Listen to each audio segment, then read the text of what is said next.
Hola, ¿qué tal? Saludos desde Soria, la capital de la micología. Aquí se llevan celebrando durante varios días un congreso internacional de micología Soria Gastronómica. Expertos de todo el mundo, cocineros, gente que conoce muy bien el mundo de la micología se ha dado cita para hablar del presente, del pasado y del futuro. Ya saben que Castilla y León es una potencia mundial y Soria, digamos que va a la cabeza, es el buque insignia. Por eso, hoy, Espacio Abierto se ha desplazado hasta aquí, hasta la aula magna Tirso de Molina, para hablar del futuro de las setas y de los hongos. Nos acompaña Fernando Martínez Peña. Muy buenas, ¿qué tal? Muy buenas tardes. Es director científico del programa de micología de Castilla y León, Micocil, y también coordinador de la red europea Micosilva. Bueno, sin duda hay unas personas que saben más y menos de micología. Usted también es un experto en la gestión de cómo se está haciendo. En primer lugar, me gustaría saber si Castilla y León lo está haciendo bien.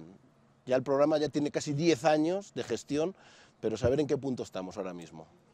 Bueno, está mal que lo diga yo, porque estoy involucrado, pero realmente lo debemos estar haciendo bien cuando otros países del mundo, y de hecho hoy tenemos aquí una delegación de Canadá, están precisamente aquí en Soria viendo, estudiando lo que aquí estamos haciendo para transferirlo a sus territorios.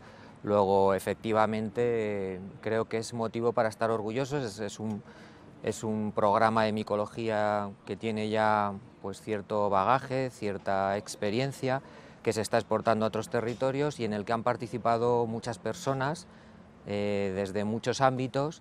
Por lo tanto, se ha construido desde la base con las pequeñas y grandes aportaciones de todos y sí, efectivamente, yo creo que podemos decir orgullosos que se está haciendo bien y que ahora mismo estamos en una situación de liderazgo nacional e internacional. Es una prueba el liderazgo que tiene Soria en la muestra es este congreso internacional que se celebra cada 2 años y tiene muchas patas, entre ellas el turismo. Por eso nos acompaña también Yolanda Santos. Muy buenas. Hola, buenas tardes. Que es la presidenta de Asotur, que es la Asociación Soriana de Turismo. ¿Nos creemos de verdad que las setas y los hongos pueden ser un recurso turístico, que haya gente que venga a Castilla y León simplemente a recoger setas o a comerlas? Nos lo creemos porque es una evidencia, porque lo estamos viendo. Los hosteleros están viendo que desde unos años a esta parte la micología está teniendo un tirón espectacular. El otoño está pasando de ser una temporada baja en turismo a ser una temporada muy a tener en cuenta, incluso por encima de mayo y junio, y entonces lo estamos viendo, que todos los fines de semana tenemos las casas rurales con gente, los restaurantes con gente, los montes llenos de gente paseando y disfrutando de la micología, y entonces es una evidencia. El micoturismo existe y cada vez está más de moda. Bueno, hay que recogerlas y también hay que comerlas. Por eso nuestra tercera pata de esta mesa imaginaria es un cocinero muy famoso y conocido, que es Andrea Tumbarello, pero que incluso llegan a decir de que es el apellido Trufarello. Trufarello. Buenas tardes. Del restaurante Giovanni de Madrid. Don Giovanni de Madrid, Muchísimas del luminoso gracias. más cutre de Madrid. Bueno, o el rey de la trufa, por también... Bueno, esto me gusta, ¿vale? Una de las grandes desconocidas de esos hongos es la trufa negra. Aquí es muy famosa en Soria, sobre todo en Soria. ¿Por qué es tan desconocida? Y ya no hablo de la gente aficionada al mundo de las setas, sino para los propios cocineros. ¿Por qué? Bueno, porque yo digo que hay poca cultura. Es una pena porque, por ejemplo, Soria tiene este tesoro bajo de los pies, como las setas, los hongos, es un tesoro. Y no se conoce, se calcula que es un producto caro. No es verdad, es costoso, es diferente, ¿no? Hay varios tipos de trufa. Hay trufa que con los precios muy accesibles, claramente no tiene los aromas que puede tener la melanosporum, pero la stivum, la uncinatum, la brumale, un mes entero como que aquí no se conoce, que le he dado a conocer hoy yo en la ponencia, por qué se trabaja mal, se conserva mal, ¿no? No hay cultura porque hay una reticencia del cocinero, dice, oye, voy a rallar trufa, tengo que cobrar una barbaridad. No, la trufa son aromas que con la misma cantidad de trufa que uno piensa hacer una lámina, se pueden hacer 10, ¿no? Y encima, claro que se reduce el coste del plato y es más accesible para el cocinero y por el cliente.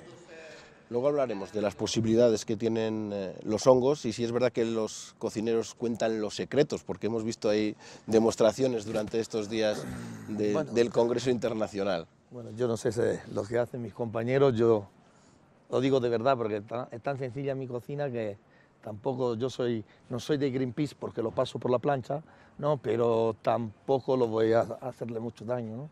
Es muy sencillo, es un hongo, es una maravilla. Nadie diría que estamos en vísperas de Todos los Santos con esta temperatura. Hace 2 años cuando se celebró este congreso aquí estaba nevando. Hay mucho aficionado que está saliendo a recoger setas y está preocupado si la temporada está ya en peligro con estas altas temperaturas o no. Bueno, en realidad hemos tenido una elevada producción durante todo el otoño, ha sido un año muy favorable, con unas condiciones meteorológicas muy buenas, los bosques tienen mucha humedad. Nos acaban de mandar una cesta de setas recién recolectada que queremos aprovechar para que nos cuentes cuáles son cada una y sobre todo cuál es el momento actual que tiene cada variedad. Pues efectivamente, por ejemplo, este año ha sido, como decía, muy bueno en boletus, ha sido un año espectacular, probablemente de los mejores que hemos tenido en muchos años. Y además los bosques continúan teniendo humedad, aunque a pesar de las temperaturas extrañas que estamos teniendo, pensamos que todavía hay oportunidad de que continúe la campaña. Esto concretamente es una de las principales especies que tenemos en Castilla y León, que es Boletus edulis, un hongo de fructificación otoñal, muy abundante en los pinares albares, pero también en los castañares. Vamos viendo más... Una especie muy interesante. Y aquí también tenemos el famoso níscalo, el lactario. ¿Es el año de níscalos? Bueno, el níscalo es un poquito más tardío, sí que está ya en plena fructificación, pero noviembre digamos que es el mes niscalero por excelencia en esta región, con lo cual todavía tenemos oportunidad de tener más producciones de níscalos, ¿no? Lactarios del grupo Deliciosus, también asociados a los pinares, muy interesante. Aquí tenemos otra especie curiosa que la verdad es que se utiliza muy poco en la cocina y no se comercializa, Sarcodon imbricatum, que es un hongo conocido por aquí como pelo de corzo, por el aspecto cuarteado de la cutícula y también del himenio, toda esta parte inferior que tiene como una especie de púas, donde se encuentran las esporas. Y se utiliza, por ejemplo, en cocina, sobre todo los ejemplares jóvenes, parece ser que marida muy bien con las lentejas. En Don Giovanni no... Desconozco este hongo, como la mayor parte... Pero los anteriores sí, ¿no? Los anteriores sí lo conocen. Y bueno, también tenemos por aquí, en este caso, el falso rebozuelo, Hygrophoropsis aurantiaca, es un hongo, en este caso saprófito, que a diferencia del rebozuelo, que es muy parecido, en este caso tiene verdaderas láminas, que se pueden separar con facilidad de la carne. Un poquito, eso es. Se separan con mucha facilidad de la carne y es una manera de distinguirlo del auténtico rebozuelo, el Cantarellus cibarius, que bueno, también es comestible, también es comestible, es el falso, pero a pesar de ser falso no es tóxico. Dicen que todas las setas y los hongos son comestibles al menos una vez. Yo lo digo siempre, se lo puede comer tranquilamente, y encima no se ha quejado nadie, no ha vuelto. Bueno, aquí tenemos una seta tóxica, en este caso es una Manita muscaria. Esta seta no es mortal, es alucinógena. Yo pensaba utilizarlo por la suegra, pero... La de los enanitos, efectivamente. Además tiene también propiedades, vamos a decir, insecticidas. Por eso se conoce también como matamoscas. La cutícula, pues al final tiene unas sustancias que son insecticidas. y en todo caso es un hongo tóxico, abundante, muy abundante en nuestros bosques, y como hongo tóxico pues hay que conocer para no recolectar, si bien insistimos nosotros mucho desde Micocil, hay que dejarlos en el bosque, o sea, aunque un hongo sea tóxico, está desempeñando una función ecológica importante. Y no hay que darle patadas ni destruirlo, porque esto genera cromatismo en el bosque. Da gusto ir por los bosques y ver todas las setas, los colores, los olores. También hay turismo que viene a hacer fotos a las setas. Yolanda, durante estos días del Congreso hemos escuchado voces que hablan de una diferenciación entre las setas de Soria con incluso las setas del resto de Castilla y León. Existe una marca de calidad, que luego hablaremos de la de Castilla y León, pero incluso creen que es diferente e incluso se ha dicho que son mejores. Vamos a hablar de los vinos, como los vinos, no son ni buenos ni malos, sino que son diferentes. ¿Creéis que esto es bueno, crear una marca de calidad exclusiva de las setas de Soria, de la provincia de Soria? Bueno, dos cosas. De hecho, a nivel científico, el hecho de que sean mejores o no mejores es algo que habría que demostrar en laboratorio, habría que hacer catas especializadas, y creo que es bastante difícil, aunque sí que las setas pueden tener distintos aromas o distintas texturas por el ecosistema en el que están. Es bastante complicado el poder determinar eso. ¿Qué es lo que defiende la hostelería soriana? El hecho de que Soria siempre ha estado a la cabeza del mundo de la micología, que es un referente, siempre se relaciona Soria con las setas, y entonces es algo que nosotros queremos seguir trabajando en ello. No es diferenciarnos ni alejarnos de otras marcas, sino que estamos muy a favor de la marca de garantía, por ejemplo, de setas de Castilla y León, sino que lo que queremos es seguir trabajando más y más y más. Fernando, por concluir la misma pregunta, porque desde CSFOR siempre se ha trabajado, habéis experimentado, tenéis creo que incluso un último estudio que se ha presentado en este congreso de boletus, y científicamente sí que vosotros sí podéis saber si son diferentes por la climatología, por la altitud, por diferentes parámetros. Yo creo que Yolanda lo ha explicado muy bien. Realmente sí hay proyectos de investigación en los que estamos junto con otros grupos del INIA, del IRTA, trabajando con distintas poblaciones de boletus de Castilla y León. Y ahí sí que estamos comparando genéticamente, también en base a las proteínas, los aromas, las texturas, distintos orígenes de distintas poblaciones de Castilla y León, con la intención pues de buscar diferencias, pero no para separar, sino para conjuntamente poner en valor lo que puedan ser, bueno, ya no solamente las setas de una determinada provincia, sino, ¿por qué no, los boletus de un determinado medio o ecología, vamos a decir, o hábitat? Por ejemplo, los boletus asociados a las pináceas, a las coníferas, a los pinos, pues pueden tener unos matices terpénicos diferentes a los boletus asociados a los cistus, por ejemplo, de Zamora, y eso se puede poner en valor. Me imagino que para los restaurantes, para los cocineros, lo importante, el origen, no sé si Soria o Castilla y León, es la trazabilidad y saber exactamente de dónde vienen las setas que entran en la cocina. No, yo soy de otra opinión, ¿no? Yo considero, por ejemplo, refiriendo al tartufo, yo no le miro la matrícula, ¿no? Para mí, para ser un boletus o una trufa blanca, tiene que tener algunas características, ¿no? Entonces, estas características, Soria la respete, me parece estupendo, pero puede haber otro igual a 30 kilómetros de aquí, que sea León o Valladolid, que tenga las mismas características, ¿no? Entonces, no es una exclusiva de Soria. ¿Qué quiero decir? En Italia, por ejemplo, el tartufo blanco de Alba, ¿no? Hay un instituto que certifica que es tartufo blanco de Alba, ¿no? Te lo certifica, te lo enlaza, te lo numera, y a mí me llegan así. Ahora, si yo pensaría que todo el tartufo blanco de Alba me viene de la Plaza Duomo de Alba, sería un tonto. Puede ser de Cuneo, de Asti, de Treixo, de Barbaresco, de Barolo, depende de dónde la ha cogido. ¿Por qué se certifica de Alba? Porque tiene esta característica, ¿no? La característica mejor de la trufa son que tenga un buen punto de conservación, que tenga la justa parte de humedad, que no sea seco, que no sea con carne, digo yo, con gusanos dentro, porque va a ser que es así, gusanos dentro. Esto te va a garantizar que es un tartufo de Alba en general, pero no es de Alba, o sí, pero no es esto. Yo lo que intento decir es, bueno, intentamos establecer cuál es el mejor porcino por calidad. ¿no?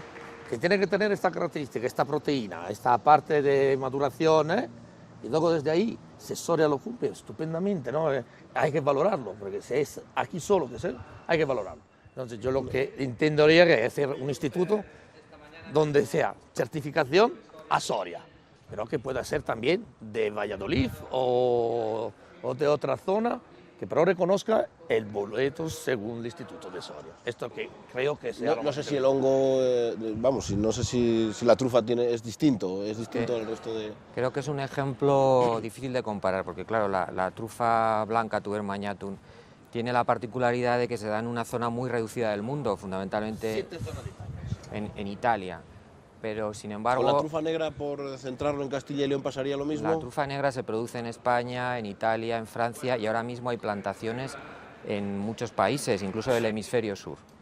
Y lo mismo ocurre con Boletus edulis, que de momento no es un hongo que se cultive, es un hongo silvestre, pero que se produce en muchísimos hábitats y en muchísimos países del mundo.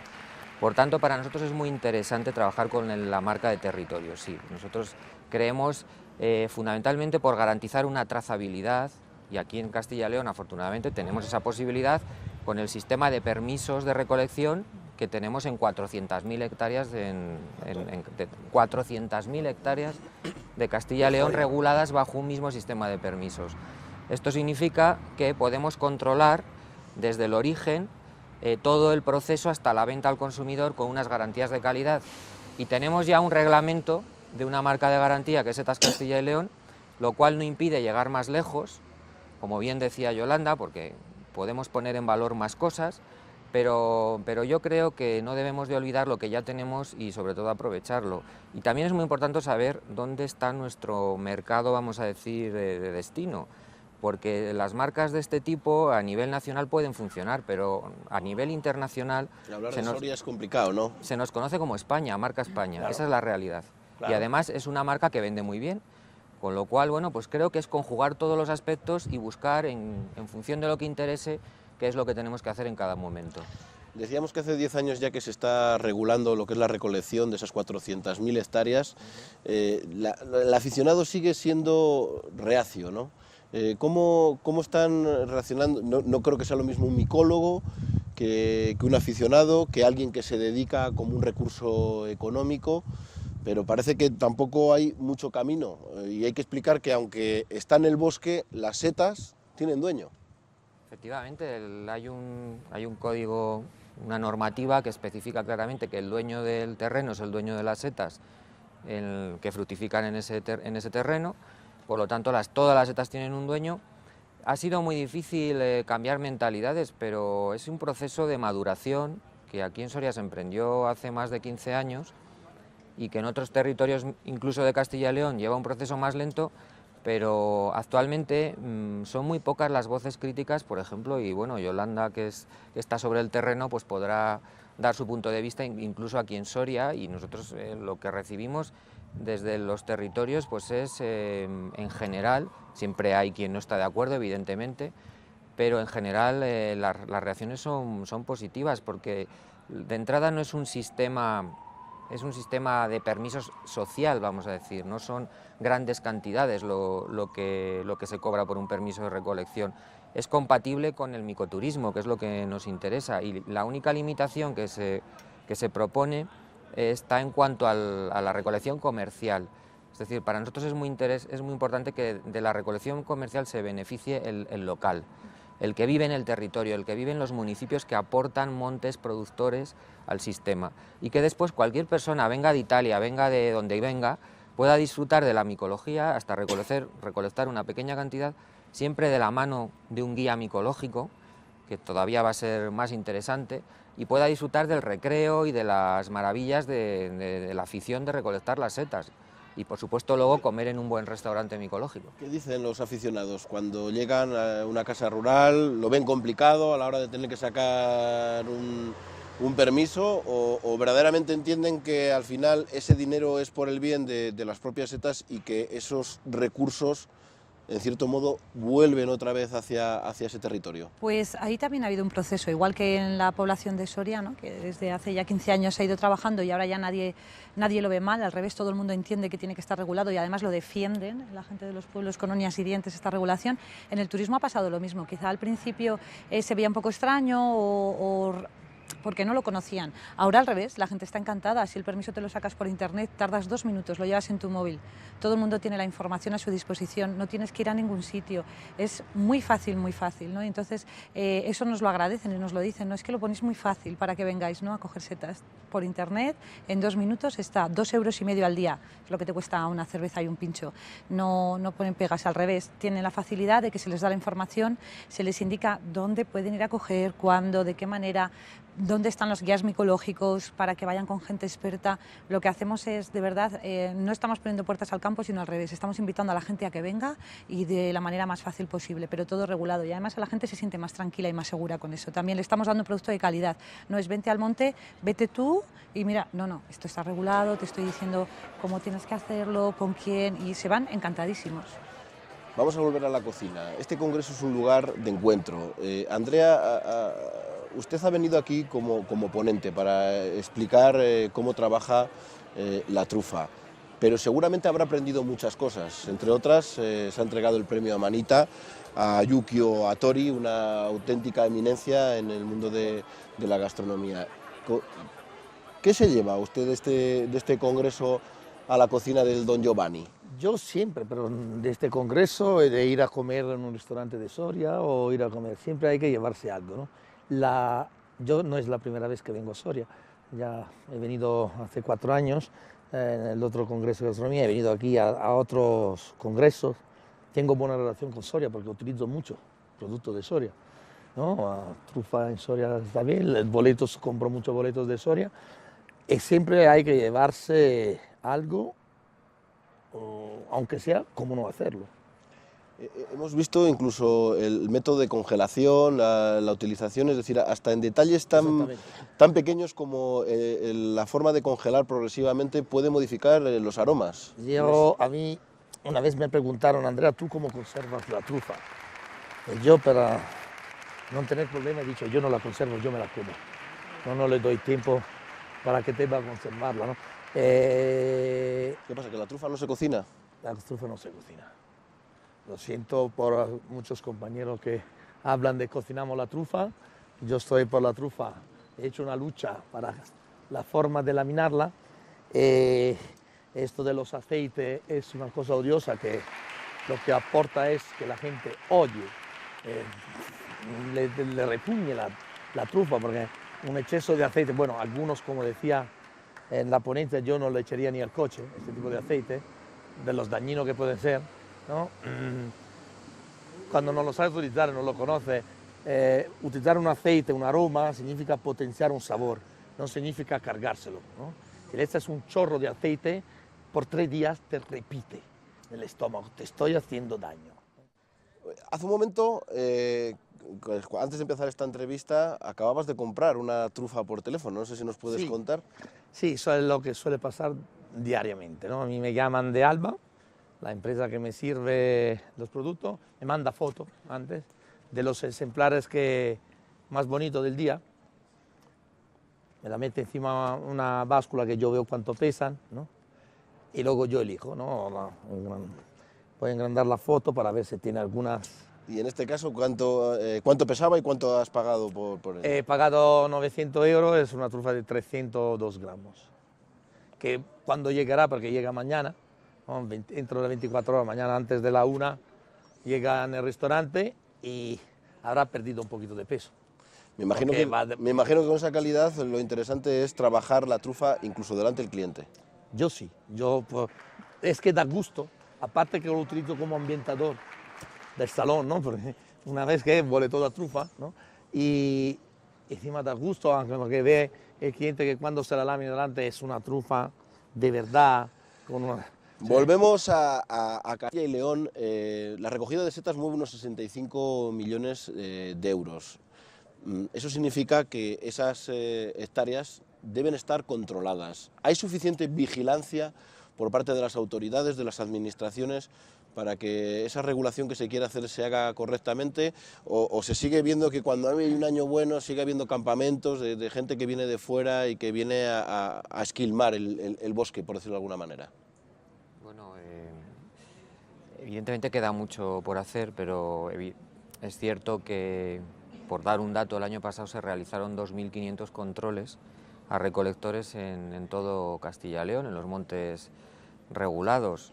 Se han hecho también decomisos a todas aquellas cuadrillas de recolectores organizados, pues que muchas veces vienen a nuestro territorio con un interés abusivo, vamos a decir, que no interesa desde luego en las zonas locales, que genera conflictos incluso con los micoturistas, de manera que pensamos que todavía hace falta un esfuerzo mayor y los agentes medioambientales de la Junta de Castilla y León así lo están haciendo, la Guardia Civil, todo en coordinación, pero pensamos que todavía, sobre todo en años como este, pues todavía es necesario una mayor intensificación.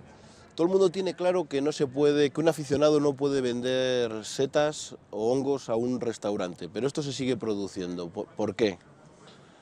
Bueno, ahí vamos a decir que hay determinadas creencias, determinadas costumbres y bien, esto tiene un riesgo, evidentemente, tiene un riesgo, y es que todos debemos conocer, y es que cuando trabajamos con setas, pues tenemos que tener en cuenta que hay setas que no son comestibles, que son tóxicas, que puede haber en cualquier momento una intoxicación, cosa que sería muy perjudicial para el turismo micológico en Castilla y León, en el caso de que eso ocurriera. Por eso nosotros, aun aceptando que muchos restaurantes tienen sus recolectores de confianza, de proximidad, y que han funcionado bien durante años, y creemos que eso hay que integrarlo en el sistema de alguna manera, pues también nos parece interesante convencer tanto a los restaurantes como a los recolectores digamos que la trazabilidad, que el proceso se debe respetar, y que tiene que haber un control externo, que la marca, por ejemplo, de garantía nos da ese control, aprovechémonos de esa circunstancia.